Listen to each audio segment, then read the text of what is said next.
ఇదే RTV app వార్తల్ని క్షణాల్లో చదివే అవకాశం ఉంటుంది. ఒక న్యూస్ పేపర్, ఒక టెలివిజన్ ఛానల్ మీ చేతుల్లో ఎప్పుడూ ఉంటాయి. ఓం నమో వెంకటేశాయ. కోనసీమ తిరుమలగా ప్రఖ్యాతిగాంచినటువంటి క్షేత్రం వాడపల్లి.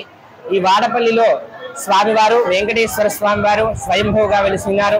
ఎర్రచందనం స్వరూపముగా వెలిసినటువంటి స్వామివారిని 7 శనివారాల వెంకన్నగా కీర్తిస్తూ ఉంటారు. 7 శనివారాల వాడపల్లి వెంకన్న దర్శనం 7 జన్మల పుణ్యఫలంగా ప్రతీతి అవుతూ ఉన్నటువంటి ఈ క్షేత్రంలో స్వామివారికి ఈ నెల చైత్ర శుద్ధ దశమి నుంచి చైత్ర బహుళ పాడ్యమి వరకు కూడా అత్యంత వైభవోపేతంగా శ్రీ వైఖానస భగవత్ శాస్త్రాన్ని అనుసరించి ఆ యొక్క ఏడుగొండల వాడికి విశేషముగా వార్షిక కళ్యాణోత్సవాలు అనేటువంటివి నిర్వహించబడుతూ ఉన్నది.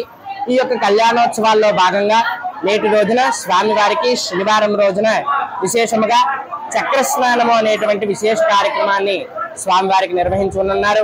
ఉదయం నుంచి కూడా స్వామివారికి మేలుకొలుపు, అర్చన, తీర్థం విందు తెచ్చుట, అలాగే శనివారము అనేక వేల మంది భక్తులకు అందరికీ కూడా భక్తులందరికీ కూడా స్వామివారి దర్శనము ఏర్పాటు చేసిన తర్వాత విశేషముగా స్వామివారి యొక్క ఆలయంలో స్వామివారికి ప్రధాన హోమాలు, బలిహరణాది కార్యక్రమాలు నిర్వహించుకుని మేళతాళాలతో వైఖానస పండితులతో స్వామివారు గౌతమి నదీ తీరానికి విచ్చేసి అక్కడ చక్రస్నానము అనేటువంటి కార్యక్రమాన్ని నిర్వహించారు.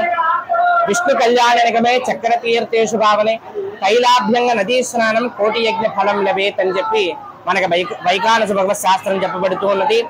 ఈ యొక్క విష్ణు కళ్యాణాల్లో 5వ రోజున చక్రస్నానం రోజున కనుక మనము తైలాభ్యంగనంతో కూడినటువంటి వారమై ఆ యొక్క చక్ర స్నానాన్ని కనుక ఆచరించినట్టయితే మనకి కోటి యజ్ఞములు చేసినటువంటి ఫలితం లభిస్తుందని చెప్పి వైఖానస భగవత్ శాస్త్రం తెలియజేస్తున్నది.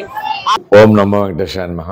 అత్రేపురం మండలం వాడపల్లి గ్రామంలో వేయించేసిన స్వయం భూ చందన స్వరూపుడైన శ్రీ వెంకటేశ్వర స్వామి వారి ఆలయంలో మరి వార్షిక కళ్యాణ మహోత్సవాలు పురస్కరించుకుని ఈరోజు ఆఖరి రోజున శ్రీచక్ర స్నానం మరి మన గోదావరి తీరాన్న అంగరంగ వైభవంగా జరిగింది. వచ్చిన భక్తులందరూ కూడా స్పెషల్ క్యూ లైన్స్, అట్లా బట్టలు మార్చుకోవడానికి గదులు ఇవన్నీ కూడా ఏర్పాటు చేయడం జరిగింది.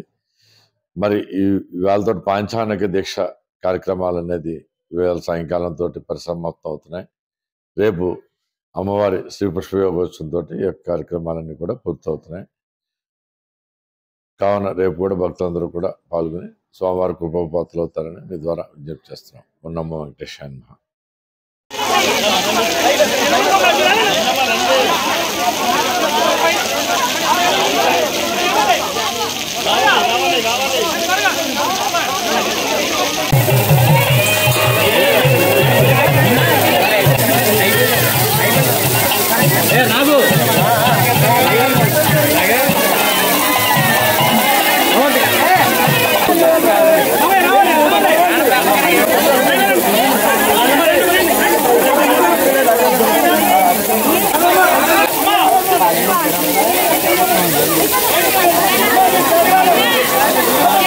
మరిన్ని వీడియోస్ కోసం ఛానల్ ని సబ్స్క్రైబ్ చేయండి. లేటెస్ట్ అప్డేట్స్ కోసం వాట్సాప్ ఛానల్ ని ఫాలో చేయండి. అండ్ లింక్ డిస్క్రిప్షన్ లో ఉంది.